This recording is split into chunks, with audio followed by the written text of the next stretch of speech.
47회 그 중에서 김영석 교수와 함께하는 인문학 강좌를 12번째 하는 오늘 이 시간입니다. 3년 전부터 1년에 한 3번 내지 4차례에 걸쳐서 김영석 교수를 모시고 쭉 인문학 강좌를 지금 해오고 있는데 그동안에 여러 번 참석해 주신 분들도 이렇게 보니까 안면이 많이 있는 것 같습니다.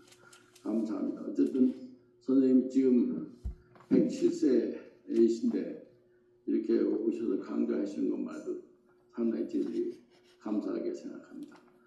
우리 오늘 이렇게 김영석 교수님을 모시고 하는 인문학 강좌에 오신 것을 여러분들 반갑게 생각하고 참 환영합니다.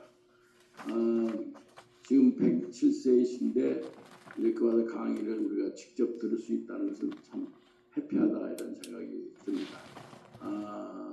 근데 그것뿐만 아니고 지금 선생님께서 얼마 전에 이 책이 100세 철학자의 사랑 수업이라는 책을 내셨는데 이 책은 지금 영국에서 번역이 돼가지고 지금 판매되고 있습니다.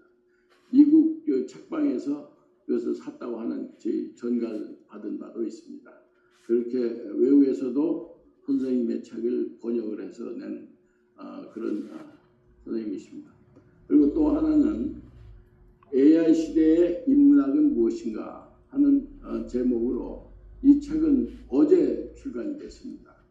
지금 AI 시대에 우리가 어떻게 보면 이해할 수도 있고 이해 못할 수도 있고 하는 게 이제 AI 시대인데 이것에 대해서 인문학적인 관점에서 쓰셨습니다.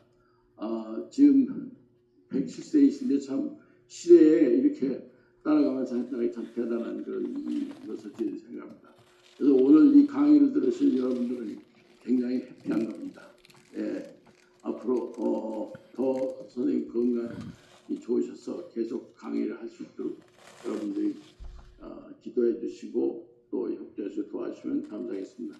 그러면 선생님을 단위로 모시겠습니다. 오늘 여기 오기 전에 생각해 보니까 12회가 12회가 됐습니다. 그리고 여기 더 좋은 기념관도 짓게 되고 그래서 방학한 줄 알았습니다. 오늘 한숨 좀 방학을 해야겠는데 방학 동안에 어떻게 했으면 좋을까 하는 생각을 하다가 제가 요새 강연을 좀 많이 다니는 편인데 이런 강연을 해 줬으면 좋겠다 하고 요청이 들어오곤 합니다. 근데 최근에 한 몇 달 동안은 AI 시대에 인문학이 어떤 역할을 할 수 있는가 그런 그 강연을 많이 들어옵니다. 그래서 오늘은 방학하는 날이니까 좀 우리에게 연결되는 얘기를 하고 방학 동안에 좀 읽을 책을 하나 선사했으면 좋겠다 했는데 책이 바로 어제 나와서 6월 1일부터 아마 시중에 나오게 되고 그런 것 같습니다. 근데 강연했던 내용이기 때문에 좀 편안하고 쉽고 또 다들 재미있게 읽고 그러니까 숙제는 우리 방학하고 좀 시간이 있으면 이제 소개인데 읽어주시면 좋겠고요. 오늘은 그럼 이 AI 시대를 맞이하는 때까지 나는 어떻게 살아왔는가 그런 생각을 좀 여러분하고 한 가족 같아지니까요. 좀 말씀드려서 우리 인생을 살아가는데 이런 단계들이 또 자기 변화라고 할까요? 사람 항상 새로 태어나는 거니까 어떻게 해놨으면 좋을까, 그때 좀 도움이 될까 하는 말씀을 드리겠습니다. 저는 제 인생의 4분의 1을 일제시대에 살았는데, 지금 가만 생각해 보면 밖에서 얘기하기도 그렇고, 또 나도 스스로 생각하면 미안합니다. 김영석 교수는 같은 교수지만은 나라 걱정을 많이 하는 사람이다. 그래서 애국심이 남다르게 좀 많다.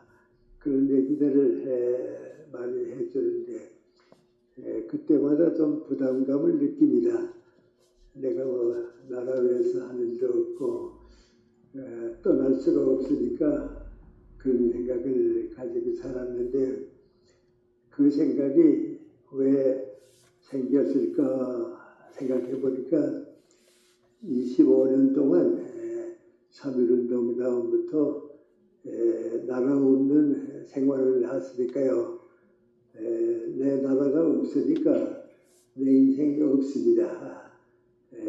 제가 도산 선생을 배우고 나서 철학 공부를 좀 해가지고 도산 선생의 뒤를 따라서 좀 정신적 지도자가 될 수 있을까. 그런데 꿈으로 대학도 다니고 25세를 맞이하게 됐는데 점점 우리 대한민국이 없어지고 이러다가는 완전히 일본 나라에 맥혀서 문화도 없어지고 전통도 없어지는 난 없지 않나 말이죠. 나라 없으니까 내가 없다. 그러니까 이 나라 걱정을 안 할 수가 없습니다. 나라가 먼저고 난 그 다음이니까 말이죠. 그래서 지금 생각해 보면 그 25년 동안에 많은 고통도 겪고 어려움도 겪고 왔지만은 너는 나라 위에 살 사람이다. 나라를 다시 찾기 위해서 살아야 한다. 그리고만 제 인생의 전부를 차지했습니다. 그러니까 애국심 있는 게 아니고 내가 살기 위해서 우리 모두가 살기 위해서는 나라가 첫째다. 그 생각을 안 가질 수가 없었습니다. 그리고 2년 동안 이제 공산 지하에서 살았는데 개인적인 말씀드려서 미안합니다만은 해방이 되니까 이젠 내 나라가 됐다. 그래서 나도 희망을 찾고 우리 민족도 희망을 함께 가지고 그랬는데 해방되고 며칠 안 됐는데 한 일주일인가 한 열흘밖에 안 됐는데 김성주를 만나게 됐습니다. 초등학교 선배고 또 같은 고향이고 그런데 그 김성주의 할아버지가 동네 어른들을 좀 모시고 김성주를 오라버리고 왔으니까 고향에 왔으니까 아침 시간에 조반을 같이 한다. 그런데 다들 이제 교회 장로님들이 많고 난 그때 25세밖에 안 되는데 우리 시골에서 대학 나온 사람은 나밖에 없고 그 할아버지가 날 많이 사랑해 주고 그러니까 너도 오라. 가서 이제 몇 사람이 앉아서 조반을 먹고 얘기하는 시간을 가졌습니다. 그 조반을 다 먹고 나니까 누군가가 성주에 저 고향을 떠나고 20년 만에 조국에 돌아왔는데 앞으로 우리나라가 어떤 나라가 되었으면 좋겠냐 그런 얘기를 했습니다. 그랬더니 그 김성주가 앞뒤가 다 없습니다. 앞뒤 다 없어서 초등학생이 선생님한테 숙제를 외워바친 것 같이 앞으로 우리나라가 첫째는 친일파를 숙청해야 합니다. 두 번째는 전 국토를 개인이 가지 못하고 나라가 다 차지하게 됩니다. 그러니까 내 땅, 내 땅, 그러니까 이제 없어지고 나라가 차지하게 됩니다. 그리고 지주들은 다 추방하고 농사를 우리가 지어가지고 나라에 바치면 나라에서 전 국민에게 공정하게 배급해 주니까 지주는 숙성하고 농사짓는 여러분이 주인이 될 것입니다. 그리고 모든 산업시설과 경제시설들, 공장을 만든다든지 물건을 생산한다든지 이건 전부 나라가 하지 앞으로 개인은 못합니다. 회사 세립을 그건 못하고 또 금융기관, 돈 가지고 사는 장사도 전부 나라가 하는 겁니다. 그거 6가지를 하나, 둘, 셋, 넷 쭉 얘기했습니다.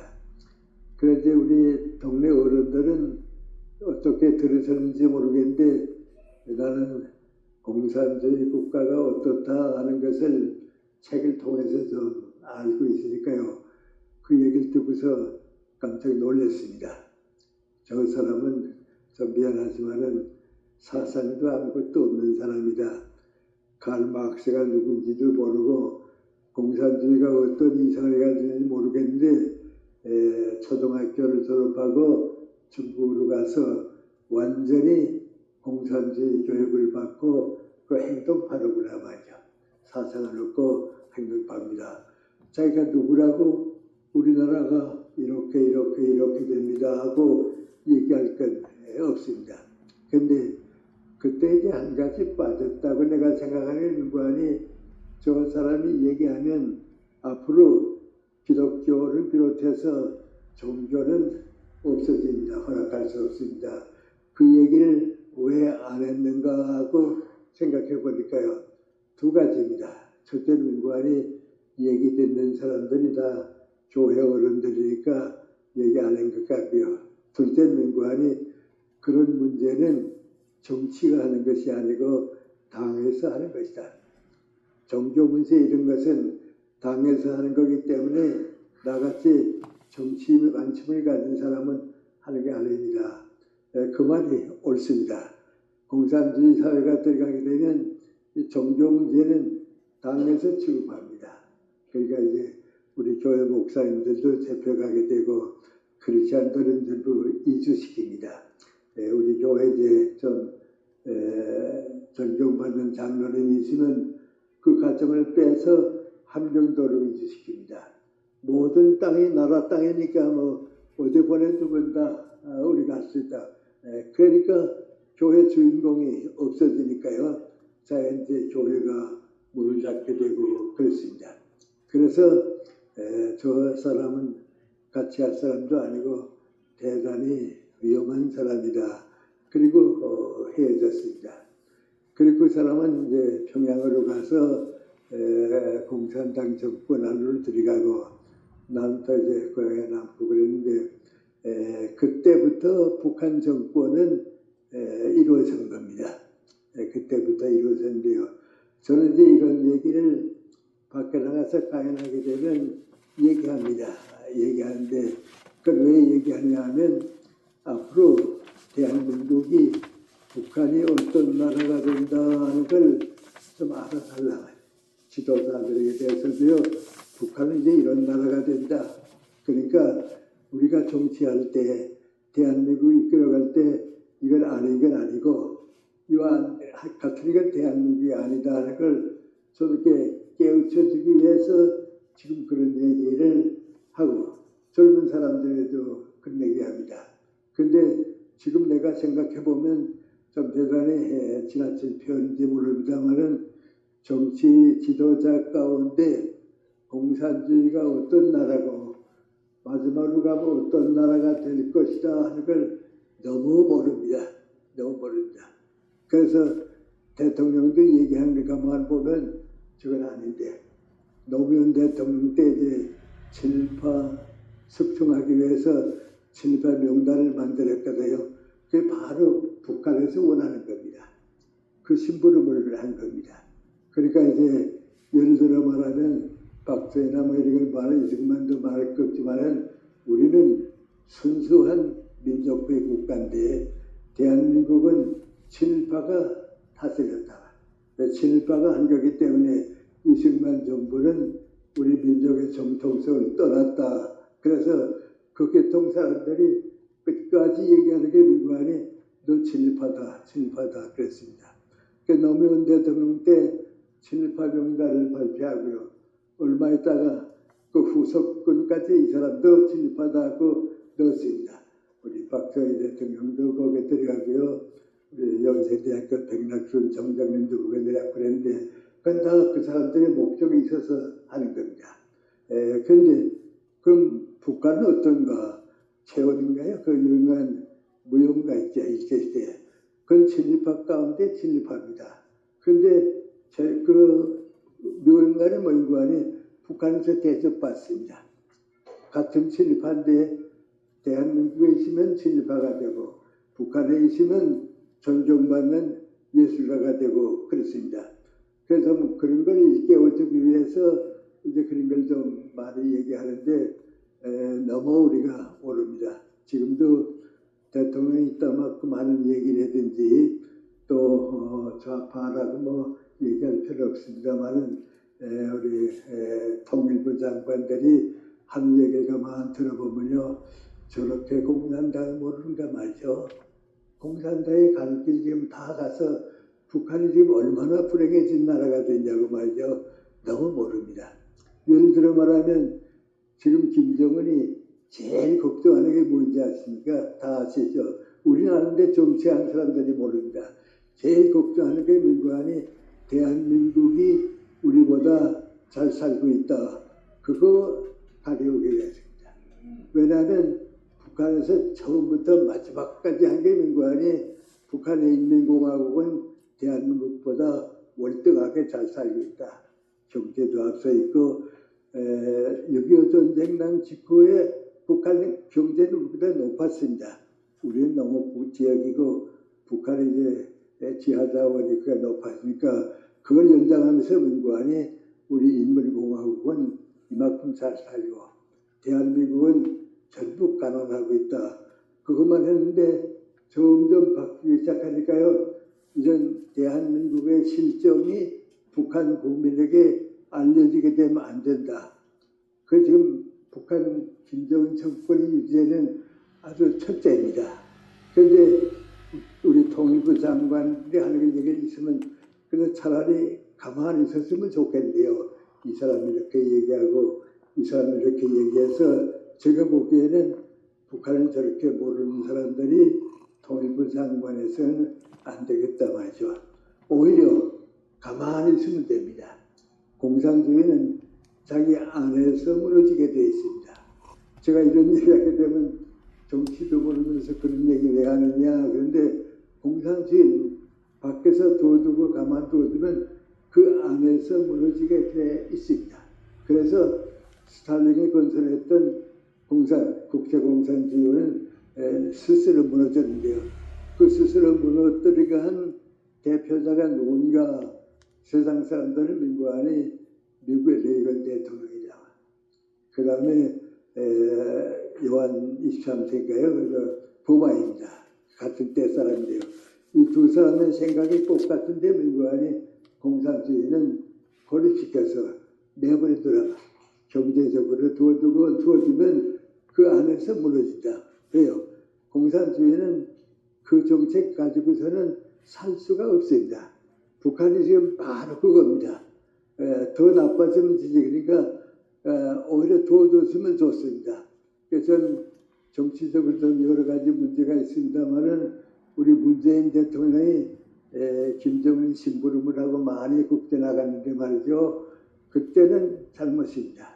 그리고 지금 북한이 핵을 가지고 있는데요. 그 핵을 어디서 나온 돈으로 합니까? 우리가 무척 많이 줬습니다. 무척 많이 줬습니다. 나는 그런데 관심을 사실 안 가지고 있는 사람이고요. 뭐 그런 모르는 사람입니다. 한 번 제가 다른 일 때문에 북경 갔다가 서울로 오는 비행기를 타게 됐는데요. 아주 비행기가 대한항공에 1,000,000원입니다.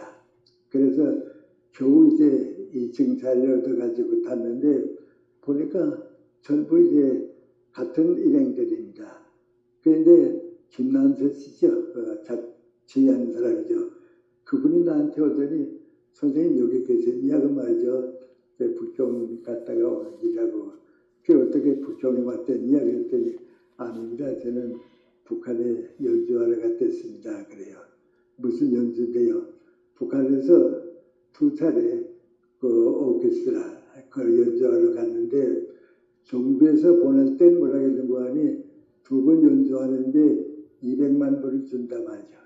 그러니까 연주하고 보내겠다 하고서는 가라고 그래서 다 데리고 북한까지 갔는데 북한에서 돈 가지고 왔냐고 말이죠. 그건 잘 모른다고 우리 정부가 알겠으면 잘 모른다고 그랬더니 그 연주 못한다고 말이죠. 현금 가지고 오라고 그랬지 누가 예상을 오라고 그랬냐고 말이죠. 그 가서 기다리다 연주를 못했습니다. 그 돈 오게 되었습니다.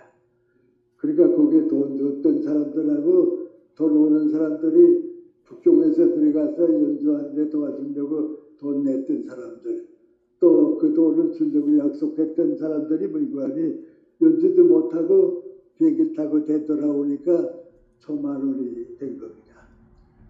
그렇게 돈 갖다 줬습니다. 우리는 누가 가서 북한에 가서 노래 불러주었다 하면 그저 북한 동포니까 문화의 공통성을 찾기 위해서 하는 거라는데 북한에서는 전부 돈 받고 있습니다. 그 많은 돈이 가서 원자탄 만드는데 도움을 줬습니다. 이건 제가 느낀 것만 하는 얘기입니다.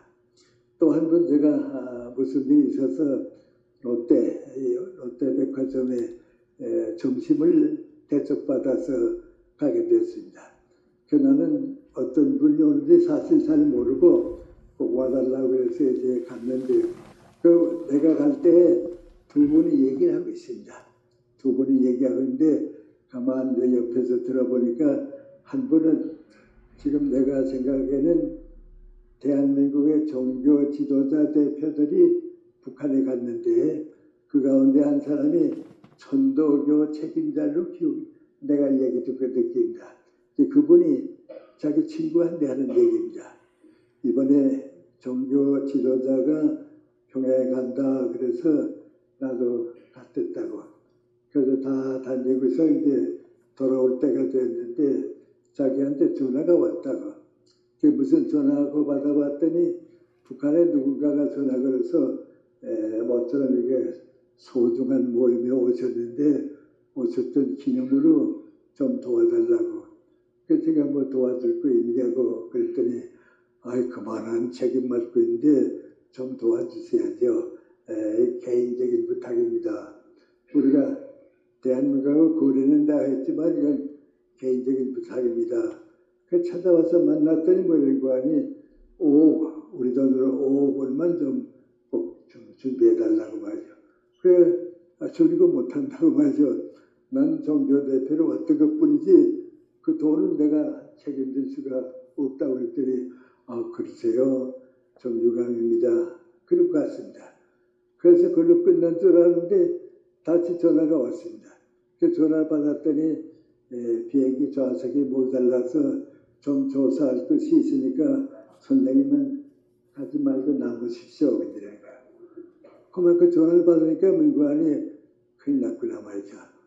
다 전세 비행기를 갔다가 자리가 없어 못 갑니다 하고 못 오게 되니까 안 됐단 말이죠. 그래서 자기가 전화 걸어서 뭐라 그러고 하니 내가 여전에 5억 얘기할 때에 잘 몰랐는데 그게 무슨 내용이냐고 그랬더니 선생님 같으신 분이 좀 수고하는 좀 어떡하겠냐고 말이죠. 그게 부탁했던 거라고. 그래서 할 수 없이 가서 노력해보겠다고 서울 가서 노력해보겠다고 그래서 비행기 좌석을 만들어주겠다고 그래서 서울에 온 겁니다. 그런데 그분이 자기 친구한테 하는 얘기입니다. 그래서 이젠 됐다 하고 마음 놓고 있는데 한 5쯤 지나니까 평양에 그 북한 그 그룹이 가 있죠. 거기서 일하는 사람이 뭐이고 하니 서울까지 왔다고 말이죠. 와가지고서 그 북한에서 약속하고 있는 5억 원이 언제쯤 되냐고 말이죠. 그래서 노력해야죠. 그리고선 해줬다고. 근데 하는 말이 뭐니? 난 그렇게 어려운 줄 몰랐다고 말이죠. 그러니까 이제 문제가 생깁니다. 저도 한 2차례 북한에 가자 하고 가도 괜찮다고 한 걸